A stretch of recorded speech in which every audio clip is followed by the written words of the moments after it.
सबसे पहले मैं आपसे बात कराना चाहूंगा, कांग्रेस के वरिष्ठ नेता सांसद संजय निरुपम साहब हमारे साथ हैं।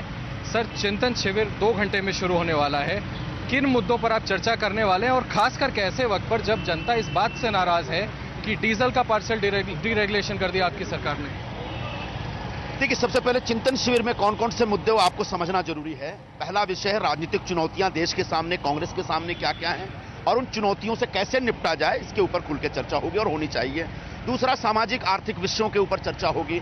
तीसरा हो गया भारत के अंतर्राष्ट्रीय संबंध देशों के साथ कैसे होने चाहिए, इन विषयों के ऊपर चर्चा होगी, क्योंकि अभी अभी भारत और पाकिस्तान के बीच तनाव आपको दिख रहा है, भारत के पड़ोसी देश और दुनिया के बड़े बड़े देशों के साथ। और चौथा जो महत्वपूर्ण विषय है वो संगठनात्मक विषय है। और पांचवा जो सबसे महत्वपूर्ण और एक ज्वलंत मुद्दा है वो है महिलाओं की सुरक्षा, महिलाओं के सशक्तिकरण का विषय। इन पांचों विषयों पर कांग्रेस पार्टी के नए पुराने नेता अपनी अपनी बात रखेंगे और उसके बाद पार्टी की एक दिशा और दशा 2014 के चुनाव के हिसाब से तय होगी।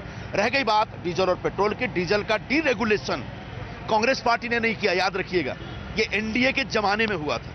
और ये जो डीरेगुलेशन का जो एक निर्णय है, ये ऑयल सेक्टर में सुधार करने के लिए, लेकिन जनता तो नाराज है ना निरुपम साहब। मुझे पूरा ये अगर आज बीजेपी विरोध कर रही है तो मैं बीजेपी से सवाल पूछूंगा कि एनडीए के जमाने में आपने डीरेगुलेशन का प्रस्ताव क्यों रखा था।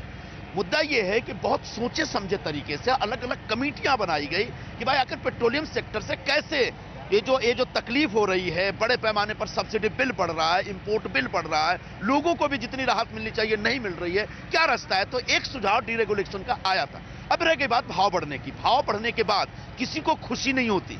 अगर जनता को दुख है तो जनता से ज्यादा हमें दुख है, लेकिन मजबूरी क्या है, आपका इंपोर्ट भी लगातार बढ़ता जा रहा है, क्योंकि 80% के आसपास आप इंपोर्ट करते हैं। सब्सिडी भी लगातार बढ़ता जा रहा है, क्योंकि जितने भी पेट्रोलियम प्रोडक्ट्स हैं उस पर लगभग 50% आप सब्सिडी देते हैं। ऐसे में ऑयल कंपनियों का एक प्रेशर और इंपोर्ट बिल का एक प्रेशर, तो समय समय पर थोड़ा बहुत एडजस्ट करने की कोशिश की जाती है। सर, लेकिन ये बातें आप बिल्कुल ठीक कह रहे हैं कि वजह क्या थी, लेकिन इसके बावजूद जनता पर भार तो पड़ रहा है। क्या दूसरी तरह से टैक्स रिस्ट्रक्चरिंग करके कोई और तरीका आप नहीं ढूंढ सकते रेवेन्यू जनरेट करने के लिए? आप अच्छा सुझाव दे रहे हैं और इसके ऊपर भी काम होता है। डीजल और पेट्रोल के भाव में 50% टैक्स कंपोनेंट है। उस 50% में से आधा सेंट्रल गवर्नमेंट का, आधा स्टेट गवर्नमेंट का है। और हम लोगों ने बार बार जब भाव बढ़ा तो स्टेट गवर्नमेंट को हमने कहा कि आप थोड़ा सा अपनी ड्यूटी कम करिए। और जहां जहां कांग्रेस की राज है वहां पर कांग्रेस के मुख्यमंत्रियों ने डीजल और पेट्रोल का भाव कम करने के लिए अपना जो ड्यूटी कंपोनेंट था उसका 1% 2% कम किया। लेकिन भारतीय जनता पार्टी कभी साथ में नहीं आती।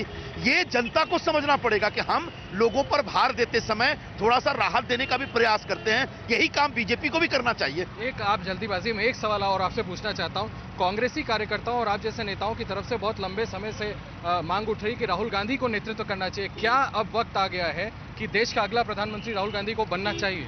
राहुल गांधी जी ही 2014 के चुनाव में कांग्रेस पार्टी का नेतृत्व करने जा रहे हैं। और हम जिस प्रकार से आने वाले 1 साल तक मेहनत कर रहे हैं राहुल जी के नेतृत्व में, उसके तहत हमारा उद्देश्य यही है कि राहुल जी आने वाले दिनों में भारत देश का नेतृत्व करें और हमारे प्रधानमंत्री बने।